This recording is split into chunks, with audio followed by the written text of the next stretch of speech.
Olá, sejam todos bem-vindos de volta. Está no ar o Ohana Podcast, um podcast que acolhe você e sua família. Eu sou a Thaís Emanuele e no programa de hoje a gente vai falar sobre um assunto extremamente importante, sobre a acessibilidade no serviço de saúde e o autismo. E é com imensa satisfação que, para falar sobre esse tema, eu tenho aqui comigo hoje como convidado o Dr. Gutenberg Fialho, que é médico, ginecologista, obstetra do trabalho. Além disso, é advogado e presidente do Sindicato dos Médicos do Distrito Federal há 15 anos. Doutor Gutenberg, seja muito bem-vindo. Eu estou um pouquinho nervosa, gente, porque ele é uma pessoa muito importante. Obrigado por ter aceito o convite. Eu queria saber como é que o senhor está se sentindo hoje e se o senhor poderia falar um pouquinho da sua trajetória. Bem, Thaís, inicialmente agradecer o convite para participar aqui do seu podcast, cumprimentar as pessoas que lhe acompanham, assistem o seu programa, que tem uma relevância social incrível, e estar aqui hoje para falar sobre a questão da acessibilidade dos pacientes com transtorno do espectro autista, do autista, é importante. Tem muita coisa que a gente precisa esclarecer e precisa avançar, né? Além do...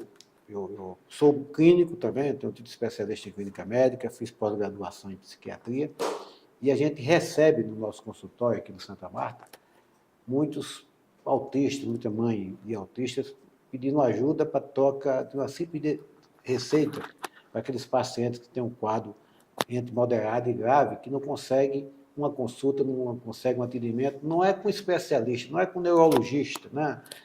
É com médico para trocar uma simples receita. Então, veja que a dificuldade é imensa. Eu estava vendo e eu já passei por isso também, tem muita dificuldade, e o GDF ele é muito falho enquanto se trata de serviço público de saúde para as pessoas, principalmente as pessoas que têm necessidades especiais, né, como os autistas. O meu filho, graças a Deus a gente tem plano de saúde, e ele tem todas as terapias que lhe é de direito, mas eu estou na fila, vou falar uma coisa aqui para o senhor que o senhor não sabe, mas eu estou na fila esperando atendimento com um neuropediatra tem mais de 10 anos.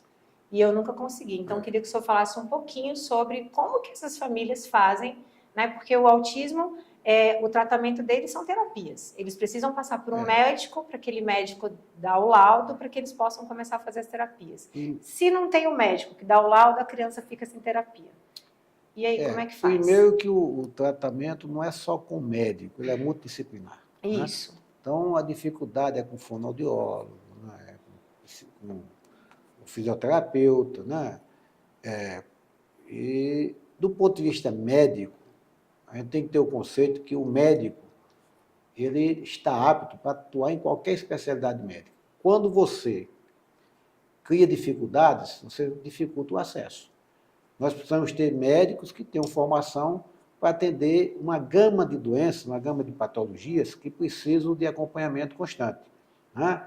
Então, quando você condiciona o acesso aos serviços públicos, o acesso ao tratamento, até a escola,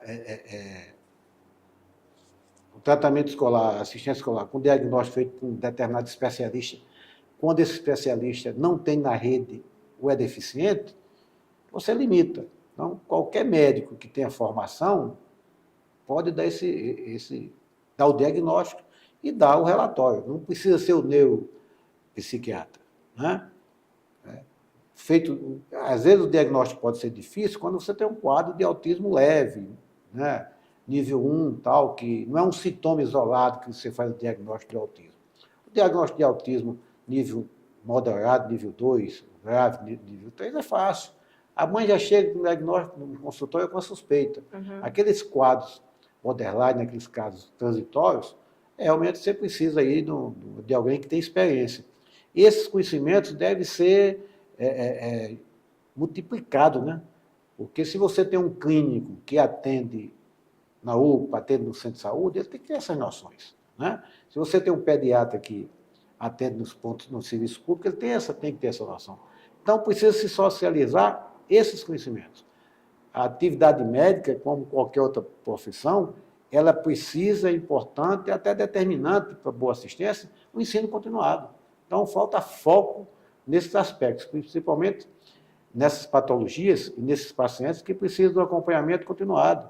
A gente sabe que a progressão, o paciente progride, o paciente avança, ele se socializa, ele aprende, melhora a capacidade cognitiva, mas quando ele perde o acompanhamento, ele regride, né, Thaís? Sim. Isso é uma coisa fundamental, tem que ter noção que o acompanhamento é constante, porque senão aquilo que se conquistou em anos, termina perdendo em pouco espaço de tempo. Eu queria perguntar para o senhor como é que o senhor vê, como se poderia melhorar essa questão de ter o local para se fazer as terapias, porque eu já tentei para o Matheus fazer terapia, né, no serviço público de saúde, não consegui, as filas são imensas, e aqui em Brasília não tem um centro para autista, não existe aqui no DF, eu já vi que alguns estados já estão fazendo, como no Rio Grande do Sul, no estado de São Paulo, mas aqui no DF a gente não tem. Então, eu queria saber como que essas famílias carentes, que não têm acesso, às vezes nem mesmo a informação, poderiam estar buscando ajuda no serviço de saúde pública. Porque, às vezes, você chega num posto de saúde, e eu passei por isso uma vez, na época da Covid, o Matheus, ele tinha preferência para vacina. E eu cheguei no posto de saúde com ele e falei para a moça, ele é autista, ele tem preferência. E aí ela falou assim, tá, passa ele. E quando ele foi vacinar, a moça falou assim, qual comorbidade que ele tem? Eu falei, não, ele não tem comorbidade, ele é autista, né? Por lei, ele é uma pessoa com deficiência. Então, por isso que ele está aqui, passando aqui na prioritária. E por 2 vezes me perguntaram qual era a comorbidade. Eu falei, gente, ele não tem comorbidade, ele não tem asma, ele não tem pressão alta, ele tem autismo, ponto. E aí, vacinaram ele, enfim. Mas eu vejo que até o próprio sistema de saúde público tem esse preparo. O senhor vê isso também? Ou é só uma percepção errada que eu tive? Na realidade, isso é um motivo de muito desentendimento, de muitos equívocos, né? A gente tem que treinar e tem que levar o conhecimento para quem está na ponta, seja o agente administrativo, seja o auxiliar de enfermagem, seja a enfermeira, né? Além do médico, que é fundamental. Ele tem que saber que existe a patologia, saber que existe aqueles pacientes com aquele tratamento que é diferenciado, para que quando chega ele seja acolhido, né? Porque senão começa o desentendimento até por ignorância do agente público. Né? Por mais que você explique, como ele não tem o conhecimento, ele termina tendo uma postura até autoritária, não porque ele quer causar mal ou atrapalhar ou não dar o benefício, é por ignorância. Sim, eu passei muito por isso e também, assim, uma experiência minha, tá, gente? Aqui está isso falando. Antes do Matheus receber o diagnóstico, a gente passou por vários pediatras. E o que eu escutava era, isso é coisa da sua cabeça, ele não tem nada. Ele é saudável, ele está com crescimento, né, no desenvolvimento aqui no marco ok, no peso ok, mas eu sabia que tinha alguma coisa com ele e os pediatras não conseguiram me ajudar. E aí eu fui procurar um especialista, que era um neuropediatra na época. Como eu falei para o senhor, a gente tinha plano de saúde, então a gente teve o acesso a esse neuro, e aí se começou uma investigação, e aí veio o diagnóstico dele. Eu queria saber se hoje, no serviço de saúde público, já tem, porque isso já faz 10 anos, gente, que meu filho foi diagnosticado. Se hoje os médicos, os pediatras estão tendo aí um olhar mais acolhedor e mais, assim, para que essas famílias tenham a possibilidade de conseguir, como o senhor falou, qualquer médico pode dar o laudo. Porque o pessoal que está nos assistindo, sem a gente ter o laudo, a gente não consegue fazer nada. Não consegue fazer fono, não consegue fazer nenhum tipo de terapia, não consegue ter monitor nas escolas. Para isso, a gente precisa ter um laudo médico. Então, eu queria saber como é que está esse processo hoje aí na Secretaria de Saúde do GDF. Como eu falei inicialmente, tem que acabar com essa exigência do especialista. Né? Tá. Não é reserva de mercado, é uma imposição autoritária, porque o médico ele está capacitado a fazer o diagnóstico e fazer o acompanhamento, até porque o curso médico é terminal, eu não preciso ser neurologista para te dar um relatório de um paciente autista. Você pode ser o clínico, pode ser o pediatra, desde que ele tenha conhecimento, né? Ele só dá o relatório, o encaminhamento, se ele fizer o diagnóstico. Se ele fez o encaminhamento, é porque ele fez o diagnóstico. O que é que você está exigindo um especialista, que é uma atividade médica terciária, né? Terciária, eu diria terciária, e que você não tem suficiente no mercado para atender a demanda. Então, eu tenho que facilitar e não criar dificuldades. O problema do diagnóstico do autista, o diagnóstico não é fácil. Quando são os casos mais intensos, um espectro mais avançado, nível 2 ou 3, tudo bem. Quando é um caso leve, confunde com muita coisa. Então, o diagnóstico é dado ao longo do tempo e, às vezes, até numa idade mais avançada. Portanto, é preciso treinar e treinar bastante, né? E a experiência o profissional adquire com o tempo, mas isso tem que estar no mundo da atividade clínica dos profissionais, principalmente para quem atende a população que não tem acesso ao especialista, não tem acesso ao plano de saúde, né? A população mais carente que termina precisando ser atendido pelo médico ali da saúde da família. Ele tem que ter essa visão, ele tem que ter esse preparo. E não é só ele, é toda a equipe multidisciplinar, né? Esses dias, não faz muito tempo, eu recebi lá no Santa Marta, onde eu atendo aqui em Taguatinga, a paciente chegou lá, alguém encaminhou para o meu consultório, procura o doutor Gutenberg que ele resolve o teu problema, né? E chegou a secretária, doutor, tem uma paciente que pediu o senhor atender e tal, não sabia quem tinha encaminhado, e eu pensei, era uma criança com autismo grau 3, você não tinha o que questionar. Mas é uma receita que ela queria da medicação. Quer dizer, qual a dificuldade de um colega que está no centro de saúde, um colega que está numa UPA, né? Não precisava do diagnóstico. Você estava vendo que a criança, a mãe estava ansiosa e preocupada porque o comportamento da criança não é um comportamento dócil, né? Então, se as pessoas não entenderem, não tiverem experiência para lidar com aquela criança, vai despertar uma série de gatilhos, né? Então, ela precisa de um atendimento rápido e não tem dificuldade técnica nenhuma em fazer o diagnóstico. E o que é que precisou ali? É uma simples receita? Não, receita não é uma coisa simples. Mas, nesse caso, com diagnóstico gritante, é uma simples receita, que vai resolver um problema social grave. E o paciente não tinha acesso, não teve acesso. Eu estou pensando aqui com essa questão, porque o Matheus ele toma medicação, de 3 em 3 meses, ele tem um acompanhamento, tem que ter um acompanhamento, porque as medicações, né, podem interferir, enfim, em outras áreas, né? O tratamento ele tem que ser avaliado periodicamente, né? Isso. Se o colega não tem conhecimento do uso da medicação, se tem dúvida e tal, tem uma emergência, resolve a emergência e orienta, né? Porque a mãe precisa resolver o problema naquele momento, ela precisa continuar o tratamento. Tem outras questões que ela precisa resolver. Ela, infelizmente, ela não toma conta só daquela criança, não acompanha só o filho, ela tem um problema, trabalha, tem uma profissão, toma conta do lar, tem outros filhos. Então, precisa ter um mínimo de tranquilidade para administrar toda essa problemática que só sabe quem sente. Só sabe o drama, o desgaste. É gratificante? Mas tem uma série de desgaste, de sofrimento envolvido nisso tudo. Só sente quem vive essa realidade. Ou a gente que recebe esses pacientes no consultório. Sim, eu ia falar isso com o senhor, porque o que acontece? O tratamento para quem é autista são terapias, né? A gente tem a medicação para deixar a criança um pouco mais concentrada, mais tranquila, mas o tratamento são as terapias multidisciplinares que a gente tem. E eu vejo, o senhor poderia me dar uma solução aí, porque eu, por exemplo, eu sou professora, consegui diminuir minha carga horária, então eu trabalho 30 horas, trabalho só pela manhã, porque à tarde o Matheus faz terapias, inclusive ele está aqui hoje, ele está fazendo terapia, e é assim que eu consigo fazer minhas outras coisas, né? Ele está na terapia, então eu consigo ir numa consulta, eu consigo resolver uma outra coisa, eu consigo estudar, eu consigo ter vida. E para essas mães que não têm esse atendimento, porque eu fico me perguntando, como a gente não tem um centro de saúde, um centro de atendimento específico para o autista, como que isso poderia ser solucionado pelo governo? Na verdade, o governo já deveria ter políticas públicas focadas no atendimento especializado, né? Um centro especializado para tratar o autista, para tratar o TDAH, as doenças raras, né? Com profissionais qualificados, com toda essa estrutura. Então, você deveria ter um centro clínico referenciado. Então, o paciente chega no consultório do Dr. Gutenberg, o paciente é atendido por um pediatra no centro de saúde, é atendido pelo psiquiatra, é atendido pelo médico de saúde de família e comunidade, fez o diagnóstico, encaminha. Suspeita do diagnóstico, encaminha. Tem uma referência, tem um serviço próprio para isso.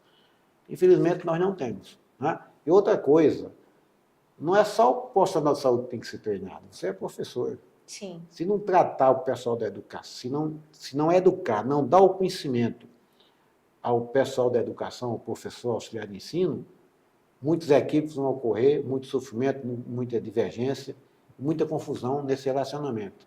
Porque se eu tenho um auxiliar de ensino, um professor, um agente administrativo da área da educação, que não tem essa sensibilidade, não foi treinado, não foi preparado, ele não vai acolher como merece o paciente. Saiu até uma reportagem umas semanas atrás de uma criança numa creche que foi dopada, né, com remédio para dormir. Eu queria saber qual a opinião do senhor sobre isso. Acho que, né, obviamente, faltou ética com essa pessoa que fez isso, mas acho que também muitas vezes falta conhecimento. Eu vejo que na minha área tem muita falta de conhecimento ainda. A gente está caminhando aí a passinhos bem pequenininhos, mas que se falta conhecimento nessa questão, e outra também essa questão da medicação ser dada por um professor, né? A gente também tem que ter um relatório médico. Eu acho que saúde e educação tinham que andar juntas, né? Porque a gente sempre precisa do relatório do médico para a gente conseguir alguma coisa na escola. Eu queria que o senhor desse opinião sobre isso. Nesse caso, a estrutura não estava preparada. Não estava preparado o professor nem a própria estrutura. Porque se a estrutura está preparada, ela tem um protocolo, um plano de ação quando você tem um paciente que fica agitado. Uhum. Então, você viu ali que a pessoa que atendeu ficou desesperada. Quer dizer, qual foi a solução que ela teve? Foi sedar a criança? Né? Quer dizer, é uma situação de total despreparo, mas despreparo não de má fé, mas de despreparo por falta de fiscalização do próprio Estado. Né? Como é que o Estado não cobra que as escolas que atendem pacientes que têm essas necessidades não estejam preparadas? Sim. Né? Cadê Então, a fiscalização, o contexto é bem mais amplo do que a simples ação daquela auxiliar de enfermagem, auxiliar de ensino ou professor. Tem que analisar todo o contexto e corrigir todo o processo. Né? E para essas famílias que não têm condição, então, como a gente já falou aqui, né, não tem condição de ter um serviço de plano de saúde, precisa do sistema público de saúde e não consegue ter acesso, o senhor indicaria que essa família fizesse o quê? Procurasse o Ministério Público, delegacia, a mídia, faz o quê? Olha, é fácil mandar procurar o Ministério Público, é fácil mandar procurar a delegacia, é fácil mandar procurar, né, alguns órgãos de controle. Só que, infelizmente, eles não estão com esse foco prioritário. Né? Você procura a delegacia, o que é que a delegacia vai fazer? Vai tentar criminalizar. O Ministério Público tem N ações e demora tal. A gente precisa cobrar da Câmara Legislativa, cobrar da autoridade sanitária, do secretário de saúde, do governador, políticas mais eficazes e colocar o serviço à disposição. Qual o mistério que existe em você criar centros especializados para tratar essa gama de pacientes que necessita de assistência? Eu tenho conhecimento, eu não preciso do especialista, como eu falei e repito. Uhum. Se eu tiver o neuropsiquiatra, o neuropediatra, excelente, mas eu não tenho, eu treino o clínico, treino o pediatra, treino o médico de família. Que estão preparados. O conhecimento ele é multiplicado, você dá um curso, você prepara. Sim. Então, falta vontade política, né, para resolver o problema. Não tem nada difícil, né, porque os recursos existem, as soluções existem. Falta determinação. Até saiu agora pela DSM-5, né, Dai? A questão do MChat, que qualquer pessoa pode aplicar. É um questionário que tem 20 perguntas, 22 perguntas. E por esse questionário, tanto da área da educação como da área da saúde, qualquer profissional pode aplicar, para a gente ter uma previsão se aquela criança ali está ou não está dentro. É só para criança. Eu acho que o governo é falho em não ter material ainda que abordem adolescentes e adultos, porque não tem. A gente só tem para crianças até 2 anos, né, Dai? Na realidade, você tem que fazer a busca ativa. Esse é um checklist. Mas... Preencheu determinados critérios, um percentual, isso, encaminha. Qual serviço vai encaminhar? Não tem. Não, mas eu só posso incluí-lo em determinado serviço, para determinada escola, se tiver um relatório do neuropediatra. Assinado pelo médico. Neuropediatra. Não o médico não, é o neuropediatra. Quantos neuropediatras tem na cidade? Poucos, eu acho. Poucos, você conta porque você tem uma fila de 10 anos. Quantos atendem no serviço público? Você manda para o hospital da criança e fica esperando quanto tempo? Sim. Né? Então, falta, não é não é a solução existe, falta o comprometimento. E é custo barato. Eu não preciso contratar mais profissionais, só preciso preparar e colocar na pauta, colocar no mundo. Você quer ver um negócio?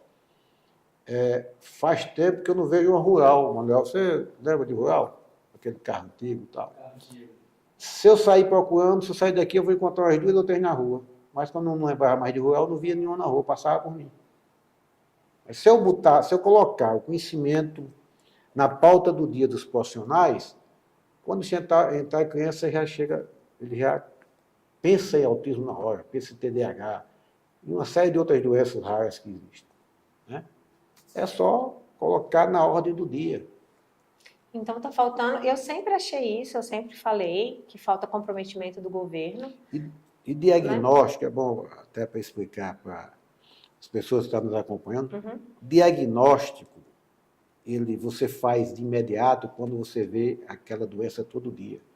Quando você não vê, ou você fez o curso de medicina há 20 anos, tem uma doença rara, eu nunca vi, não vou fazer o diagnóstico de imediato. É assim que funciona a mente humana. Né? Se você exerceu uma atividade, passou 6 meses de férias, quando você volta, você tem que recuperar tudo de novo até chegar no ritmo normal. Não é assim quando a gente sai de férias? Assim é como médico, como engenheiro, como advogado.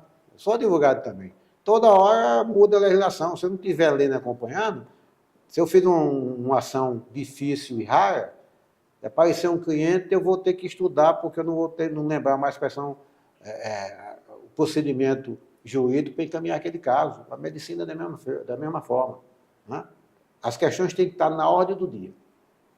Sim, para a gente que é professor, escola pública, o governo oferece cursos de formação para a gente trabalhar com crianças autistas. Eu queria saber se existe isso no sistema de saúde. O sistema de saúde tem curso de formação e tal, mas não é tão abrangente assim. A coisa é tão deficiente que, às vezes, o médico tem que ir para fora do país, ou até mesmo aqui, pagando do próprio bolso dele para se qualificar, para exercer aquela especialidade no serviço público. Nem a dispensa para ele viajar, ou passar por um ano, 6 meses, seja o que for, fazendo uma especialização, para usar o conhecimento na própria Secretaria de Saúde, ele não consegue. Então, mas falta também comprometimento da Secretaria de Saúde nessa questão de formação de pessoal, de qualificação. Sim, porque eu não vejo, igual eu falei para o senhor, né? Eu não vejo profissionais de saúde qualificados. Porque como todos podem... Deixa eu dar um exemplo da gravidade da coisa. O paciente que tem câncer, que tem doenças especificadas em lei, eles precisam de um relatório médico para ter a isenção do imposto de renda. Só que para ele solicitar essa isenção do imposto de renda, ele tem que preencher um formulário com um médico da rede pública e com carimbo da instituição. Meu amigo, o que tem de gente me procurando para conseguir isso, porque não consegue chegar para um médico para preencher, porque é uma burocracia incrível. Quer dizer, o governo cria um benefício, mas cria também uma série de dificuldades para você usufruí-lo. Quer dizer, às vezes, recentemente teve uma paciente comigo, a paciente teve leucemia, foi tratada na clínica privada, mas a Receita não aceita que o médico da clínica privada, que deu o diagnóstico, que trata a paciente, assine um relatório.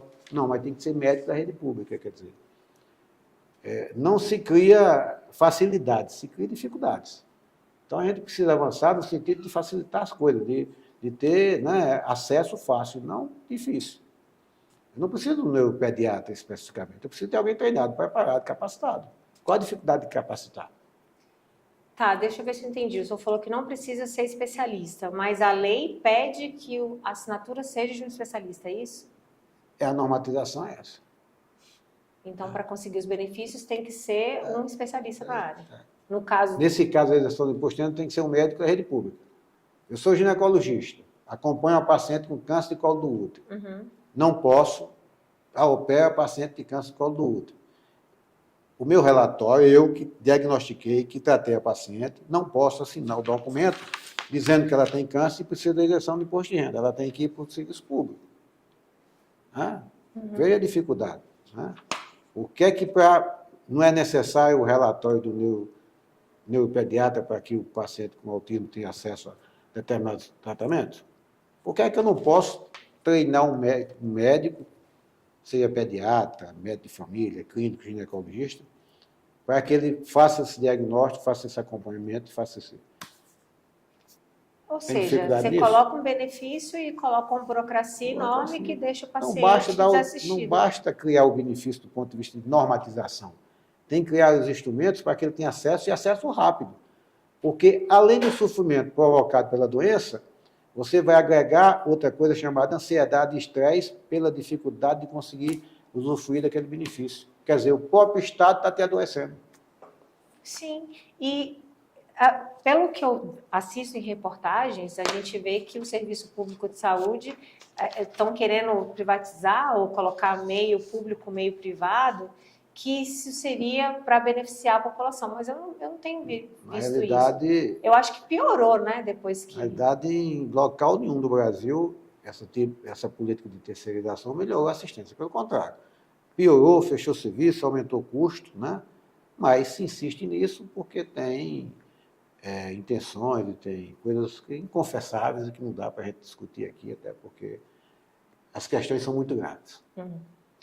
Porque eu vejo que tem uma falta muito grande mesmo, assim, de acolhimento a essas famílias. E eu fico né, pensando nessas famílias mesmo, que a gente poderia ter uma solução fácil, igual o senhor falou, só que o governo fica de braços cruzados. A sensação que eu tenho é que ninguém olha para as famílias. Agora, a gente precisa também de mais apoio e mais ativismo das famílias, né? Para que cobrem, né? Porque você termina tendo um apoio aqui, outro apoio ali, isolado, e às vezes tem apoio só mais de narrativa. De vez em quando eu vejo alguns deputados aí defendendo algum outro segmento para aparecer no jornal, mas na prática você não encontra mais o cara, né? Então não tem um acompanhamento com resolutividade, com constância. Mas, infelizmente, a sociedade civil tem que se organizar mais também, né? A gente tem que correr atrás e lutar atrás. Eu queria que o senhor me dissesse agora como que a colaboração das diferentes especialidades médicas beneficia o cuidado integral das pessoas com autismo. O senhor falou já que tem que ter uma equipe multidisciplinar, é necessário que tenha esse acompanhamento. Eu queria saber que o senhor me dissesse como que isso afeta e melhora a qualidade de vida do paciente. Não, a partir do momento que você tem os especialistas que se conversam e fazem parte de um grupo, quando a gente fala em atividade multidisciplinar, não é só médico, enfermeiro, farmacêutico. Dentro das próprias especialidades médicas, se comunicando e encaminhando os pacientes. Quando você tem ali o neuropediatra, quando você tem um psiquiatra, quando você tem, se tiver alguma outra patologia que precisa acompanhar, que eles se conversem e socializem o conhecimento a respeito daqueles pacientes, a coisa avança. Quando você tem especialistas que atendem o mesmo paciente, mas que não conversam entre si, há conflitos de diagnóstico, há conflitos de conduta, há conflitos de tratamento. Não, vou ter que tratar dessa forma, mas eu discordo. Termina, em vez de beneficiar o paciente, complicando mais ainda e, às vezes, agravando a doença. Então, tem que ter harmonia e um grupo de profissionais que conversem entre si, que discutam os casos clínicos, né? O problema de João, eu conheço, João é meu paciente, João, né, ele evolui dessa forma, a medicação. Então, tem todo esse contexto que é necessário num ambiente até acadêmico, porque nesses casos você tem que também simular um ambiente acadêmico, né? Porque cada paciente responde de uma forma. Sim. O autista, o comportamento não é único, é diferenciado dentro do próprio espectro, né? Sim. Então, tem que ter essa vivência entre os profissionais, porque se você tem especialistas que atendem mas de forma isolada, limitando apenas a especialidade dele, às vezes, até porque a conduta de uma especialidade às vezes é a mesma da outra.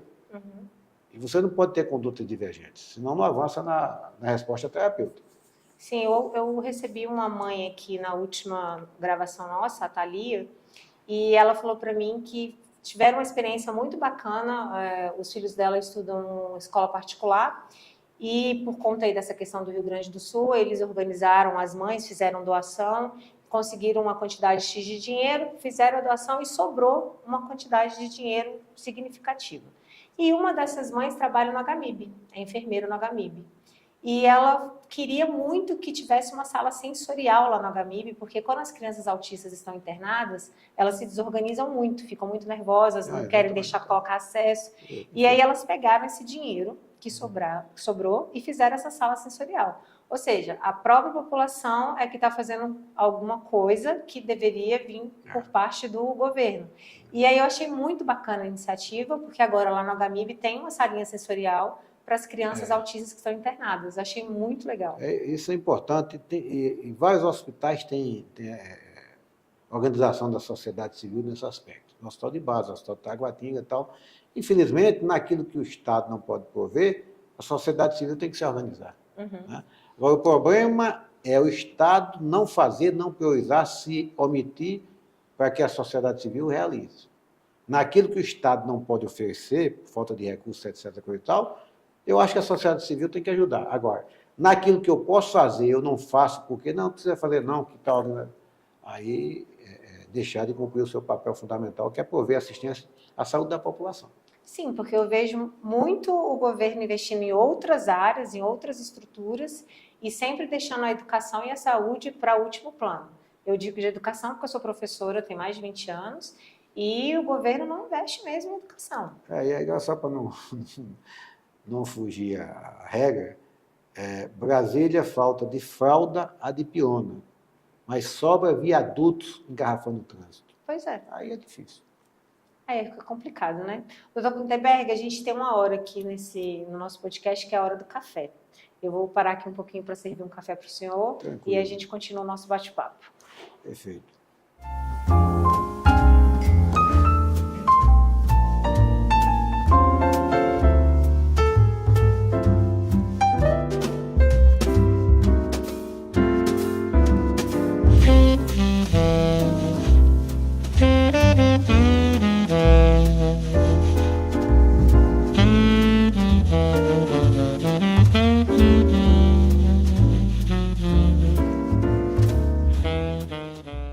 O senhor até comentou agora aí, falando sobre essa questão de não ter médico no serviço público. Queria que o senhor me tirasse, é uma curiosidade que eu tenho. Por que os médicos não ficam no serviço público? Eles preferem ir para o serviço privado, na realidade, eles não particular? preferem, eles não têm opção. Péssimas condições de trabalho, insegurança no local de trabalho, violência no local de trabalho e salários péssimos. Então, não tem jeito, eu tenho que procurar outra alternativa. Né? Nós tivemos, ao longo do tempo, diminuição do gasto do governo com recurso humano na área da saúde, no tratamento médico. O governo gasta hoje menos dinheiro pagando médico do que há 10 anos atrás. Então teve uma desvalorização, né? Eu vou dar um exemplo aqui. Todo mundo fala que a rede Sara é boa. Que é um excelente atendimento, Sim. Não é isso? Acabou de lançar um edital de concurso para anestesista com salário de 35 mil reais. Para começar. Então, para começar. Aí aqui começa com 6 mil. Entendeu a diferença? Então, aí você vai para a rede Sara ou você vai ficar... Porque a Sara é privada, né? Acho que ia mandar para mim, mas de qualquer forma me reencaminha, porque é tanta coisa. Quer dizer, então, se eu estou gastando 16% a menos na folha de pagamento do médico, tem alguma coisa errada, porque não tem médico, o pessoal está aposentando, está pedindo demissão e não repõe o que está saindo, mas que precisa aumentar, é o que está acontecendo aí, é desassistência, o pessoal morrendo por falta de profissional. E sobrecarregando e levando um adoecimento do profissional, porque eu estou sozinho aqui para atender uma população imensa, é para ter 4 médicos, eu estou sozinho, mas o paciente está lá fora, acha que eu sou o super-herói, que eu tenho que atender todo mundo ao mesmo tempo, eu não posso tomar café, eu não posso ir no banheiro, eu não posso descansar, não posso. Né? E se brincar, apanha. Já teve casos porque a população não tem noção, né, doutor Gutenberg? Ele acha que a culpa é do médico, né? E não é do médico a culpa. A culpa é de quem não está dando assistência ali, não está colocando o médico para trabalhar. E além disso tudo, eu vejo que falta também, às vezes, o básico, né? Igual o senhor falou aí, da fralda ao dipirona, falta dentro do sistema de saúde. Falta o básico para o médico trabalhar. E como é que faz? Falta o básico. Então, mas a população só se preocupa, infelizmente, quando acontece com ela. Enquanto o sofrimento não for seu, você não cria ânimo para brigar. Enquanto for do vizinho, você solidariza, você brinca, você faz até piada. Sim. Até não ia até de mal intencionado, mas né? Agora, quando acontece com você, você fica desesperado, acho que, né, que Aí a né? piada perde a graça. Aí a piada perde a graça. Eu tenho o tempo todo aí cobrando, denunciando, chamando a atenção, fazendo o que eu posso dentro da minha capacidade de resolução. De repente me liga um amigo, um colega, um irmão tal, Gutenberg tal, tá assim, tá um absurdo, não sei o que. Eu digo, rapaz, eu estou denunciando isso todo dia, eu já dei palestra, você assistiu palestra minha eu falando isso. Não, mas não achei que era tão grave assim. Não, eu falei exatamente a gravidade, porque não era com você, meu amigo. Agora é que você está ficando preocupado. Esse que é o problema. Infelizmente é isso. O cidadão ele não pensa coletivamente, ele pensa individualmente. Enquanto a gente precisar pensar individualmente, a gente não vai resolver o problema do coletivo. É exatamente isso. A gente precisa pensar no outro, né? Ter empatia e ver que as questões do outro, se você precisar de um serviço público de saúde, você tem um plano de saúde, mas se você sofreu um acidente, você não vai O para o hospital cidadão particular, se preocupa com a falta de assistência no serviço público. Sim. Ele reclama todo dia porque não conseguiu fazer, se for mulher, a prevenção dela, se for homem, não conseguiu um urologista para fazer a prevenção da próstata, não conseguiu acompanhamento do diabetes, da hipertensão, todo dia ele reclama. Se amanhã ele conseguir um plano de saúde e tiver acesso a esses profissionais, Aí ele para de reclamar. ele esquece. Aí ele para de reclamar. Infelizmente. Então a gente tem que mudar essa cultura também. Nós precisamos ter compromisso com o próximo. De todo mundo, sim, se ajudar.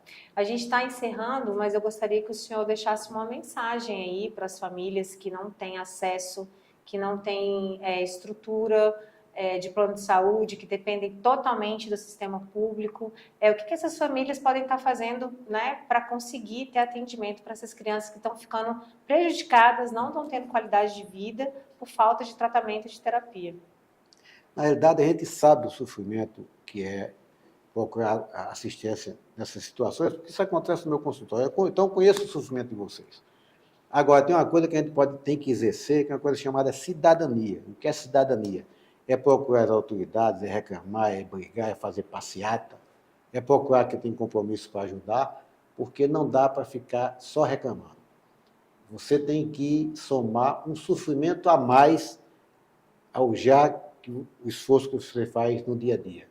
É cobrar das autoridades competentes. Porque se não houver clamor, se não houver reclamação, se não houver gritaria, nós vamos continuar vendo construções de viadutos e faltando cada vez mais assistência à saúde da população. Doutor Gutenberg, muito obrigado pela sua participação, só tenho a agradecer, acho que foi muito rica a nossa conversa, nosso bate-papo.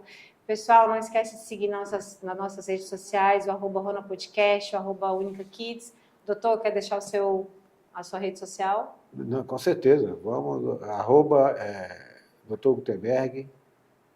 Então, vamos seguir lá, pessoal, todo mundo. O Dr. Gutenberg é um profissional da saúde que está do nosso lado, está aqui para nos apoiar e nos ajudar. Então, precisando, tendo alguma dúvida, conte com a gente, dá o seu joinha lá no canal. Aí, eu estou a agradecer esse espaço e estou à disposição. Se precisar, dentro da minha disponibilidade, o meu amigo Manuel sabe que de vez em quando ele aparece no meu consultório, não precisa ter plano de saúde, só precisa ter paciência. Aguardar que quando eu terminar de atender meus pacientes, eu atendo. Ótimo, viu, gente? Ele vai atende lá, no Santa leva Marta. uma revistinha, né, dá um cochilo enquanto eu atendo os pacientes agendados, depois eu atendo vocês. Não tem problema nenhum. Então, tá tudo certo. Ninguém sai sem ser atendido. Muito bom, pessoal. Então, a gente se vê até breve. Tchau!